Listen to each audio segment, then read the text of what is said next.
आमिर जी, मैं बहुत ध्यान से सुन रही थी, टिकैत जी को भी सुना, अभी बाकी जो हम तो चाहते थे टिकैत जी रहे, संवाद पूरा रहे, मुझे लगता है विपक्ष बहस हो अच्छे से, लेकिन उनको कहीं जाना था जी। पर वो नहीं करेंगे ना पर वो नहीं करेंगे। उन्होंने पहले ही कह दिया कि उनकी मंशा यही है कि ट्रैक्टर पर बैठ करके कोई फोटो खिंचवाए और उसी बेसिस पे कृषि कानून ले लिए जाए वापस। तो ये तो नहीं होने वाला है, ये तो अनडेमोक्रेटिक डिमांड है जिसका कोई डेमोक्रेसी में कोई लेना देना नहीं है। मैं मुद्दे की 2-3 बातें करना चाहती हूँ आमिर जी। मुझे लगता है विपक्ष में पढ़ने लिखने का चलन थोड़ा कम हुआ है। अगर इकोनॉमिक सर्वे 2020-21 की रिपोर्ट देख लेते तो 17 वर्षों में पहली बार जीडीपी में कृषि के शेयर में 20% का कंट्रीब्यूशन रहा है। ये एक मतलब हिस्टोरिक इवेंट है एक तरीके से। इकोनॉमिक सर्वे का इकलौता ब्राइट स्पॉट है ये। 3.4% की ग्रोथ, 4% के आसपास की ग्रोथ जो एग्रीकल्चर में, उसकी तो कल्पना एक तरीके से स्वर्णिम कल्पना एनएसी ने की थी।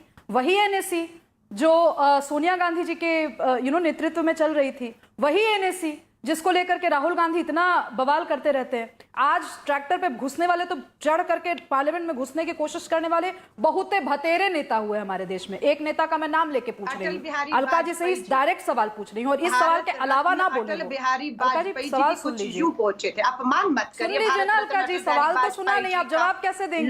जब मैंने सवाल ही अलका जी वो अपनी बात रख ले, फिर आप अपनी बात रखिए ना। पूछूंगी क्योंकि अलका जी की बहुत खराब गंदी आदत है कि वो सुनती नहीं है किसी का। सुन लीजिए ना सवाल सुनने से क्यों इतना तिल मिला रही है कि वो कैसे पार्लियामेंट में पहुंचे थे, मत बोलिए। जिस बात और जिन्होंने देश की अर्थव्यवस्था बचाई, बात कर रही हूँ, उस सकारात्मक ग्रोथ को सुन करके आपको भले ही मिर्च लगती हो अलका जी, क्योंकि इस देश का किसान समृद्ध हो रहा है। आपके नेता राहुल गांधी जो कि सांसद हैं वायनाड के 100 किसान आप खड़े करिए तो दिल्ली में, वायनाड के 100 किसान खड़े कीजिए ना जो कि विपक्ष विरोध में आकर के खड़े हुए। जिस सांसद के अपने कॉन्स्टिट्यूएंट्स खुश हो इस बिल से, वो सांसद हम लोगों का एजेंडा हाईजैक करने की कोशिश करेगा। क्या बात कर रही हैं एक करके अलका जी? ये सवाल मैंने नहीं बोला उनको। अलका लांबा, ट्रोल्स की भाषा ट्रोल्स के साथ जाके बात कीजिए। मैंने मवाली नहीं कहा यहाँ पर, सुना कीजिए प्रश्न क्या पूछ रही हूँ। आपके एमपी राहुल गांधी वायनाड से कितने किसानों को लेकर के पहुंचे हैं दिल्ली में? जो नेता अपनी कॉन्स्टिट्यूएंसी को संभाल नहीं सकता वो हम लोगों के देश में नैरेटिव सेट करेगा नेशनल एजेंडा का? क्या बात कर रही हैं आप? वही नेता जो आज तक संसद में एक शब्द नहीं बोल पाया कृषि बिल पर, वही नेता जो आज तक एक ऑपेड नहीं लिख पाया ये बताते हुए कि इस क्लॉज के इस सब क्लॉज से दिक्कत है, वो नेतृत्व करेगा किसान आंदोलन का। किस किसानी की बात कर रही हैं? किस किसानी की बात कर रही हैं? और आप क्या बोल रही हैं? मैं सुन नहीं पा रही हूं, आपकी बहुत ही सरकार की प्राथमिकता पर गरीब, महंगाई, बेरोजगारी नहीं है। देखिए ठीक है सुब्राष्ट्र, अलका जी ना जुलूस किसानों को क्यों पीस रही है इस बीच में? अरे भाई तो किसानों को तो आपकी महंगाई बेरोजगारी पे करिए ये तो प्रधानमंत्री मोदी जी पूंजीपति मित्रों को ये जो किसान है कर रहे हैं, जो 4% खामियाजा किसानों को भुगतना पड़ रहा है इकोनॉमी में। ये जो सर झुकाकर सलाम करिए अन्नदाताओं को, उन किसानों को 80 करोड़ लोगों को राशन पहुंचा रहा है, जो देश की ठीक है। अलका लांबा देखिए आप बीच में बोल रही है। अलका लांबा ये फेयर नहीं है। एक करके सब अपनी बात को रखिए, एक करके सब अपनी बात को रखिए। देखिए धर्मेंद्र मलिक भी इंतजार कर रहे हैं, हालांकि बीकेओ से राकेश टिकैत थे। धर्मेंद्र मलिक मैं आपसे जानना चाहता हूं, फिर मैं संबित और सुब्राष्ट्र आप दोनों के पास आऊंगा। धर्मेंद्र मलिक, महत्वपूर्ण क्या है कि आप राजनीति करें? क्योंकि राकेश जी ने जो आज प्रेस कॉन्फ्रेंस करी उसको मैंने बड़ी ध्यान से सुना, और 2 बार सुना। इसलिए सुना क्योंकि उसमें उन्होंने पंजाब का जिक्र किया, यूपी का जिक्र किया, उत्तराखंड का जिक्र करा। तीनों जगह चुनाव है आने वाले समय के अंदर, ये बात किसी से छिपी नहीं है। बंगाल में चुनाव था, वो बंगाल में भी गए थे। आपका क्या पॉलिटिकल एजेंडा हो गया अभी? देखिए अमित जी, ये तो बहुत सस्ता आरोप है कि राजनीति कर रहे हैं किसान। ये तो भारतीय जनता पार्टी के प्रवक्ता लगाते हैं आरोप। और दूसरी बात ये रही कि जब सरकार लोकतांत्रिक तरीके से ना मानती हो तो वोट की चोट के सिवा क्या विकल्प है? लठ तो हम बजाने वाले नहीं, या लाठियां बजाए दिल्ली में जाके जो पार्लियामेंट में बैठे हैं। तो 26 जनवरी तो बजा दिया था देश में रहने वाले लोग 26 जनवरी तो लठ बजा दिया था, बक्कल खोलने की बात करी थी ना, किसी ने नहीं बजाई। ये बक्कल उधेड़ने की बात हमारी भाषा में हम आज भी कहते हैं, किसी ने लठ नहीं बजाया। तो सब मीडिया जनित बातें हैं। धर्मेंद्र जी धमकी से देश कैसे चलेगा बताइए? जैसे हमने दिल्ली को जाम करा वैसे हम लखनऊ को जाम कर देंगे। धमकी से कैसे देश चलेगा? संवाद होगा। लोकतंत्र में सरकार है, सरकार ने कानून बनाया, वो कानून आपको देश में किसान के क्रांति एक वर्ग कैसे को पसंद आएगी? नहीं है तो वो कानून पूरे देश के लिए खराब हो जाएगा, ये कैसे डिफाइन किया जाएगा? ये बताइए ना। केरल के अंदर भी तो यही कानून है, किया जाएगा।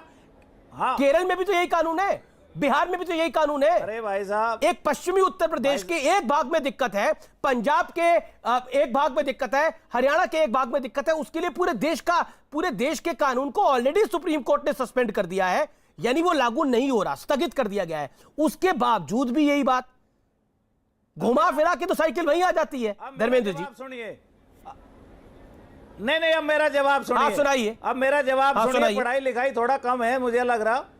देखिए, आपने बिहार मॉडल की बात की, आप बिहार मॉडल को देखिए। बिहार का किसान जो है कहां ले जाके बेचता है, पश्चिमी उत्तर प्रदेश का किसान कहां बेचता है, हरियाणा और पंजाब। एक मॉडल बिहार मॉडल है जहां पे अनाज जो है 900 रुपए 1000 रुपए कुंटल बिकता है।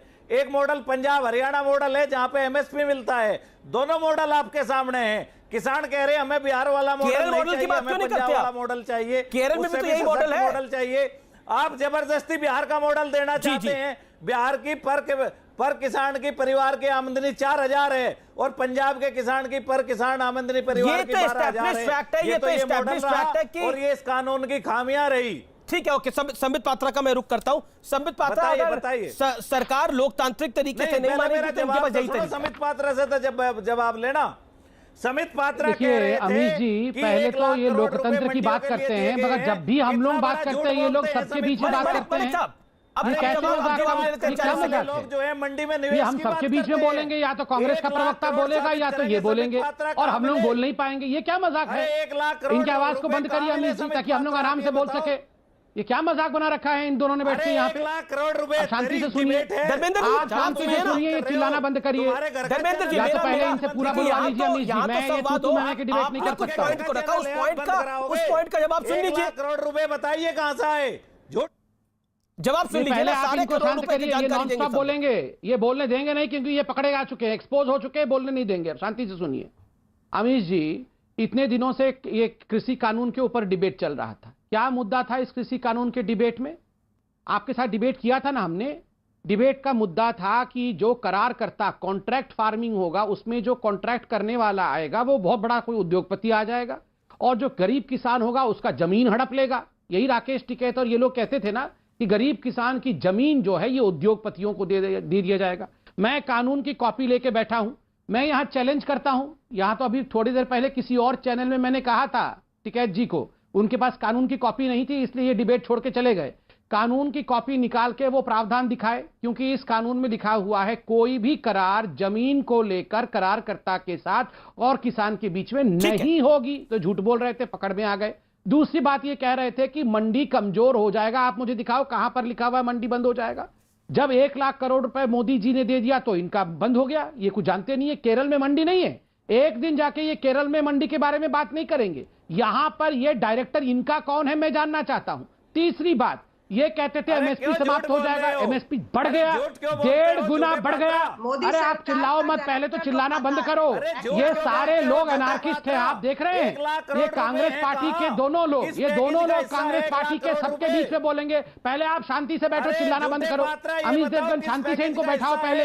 ये दोनों सर्कस के आके यहाँ पर चिल्लाते रहेंगे, किसी को बोलने नहीं देंगे। ये किस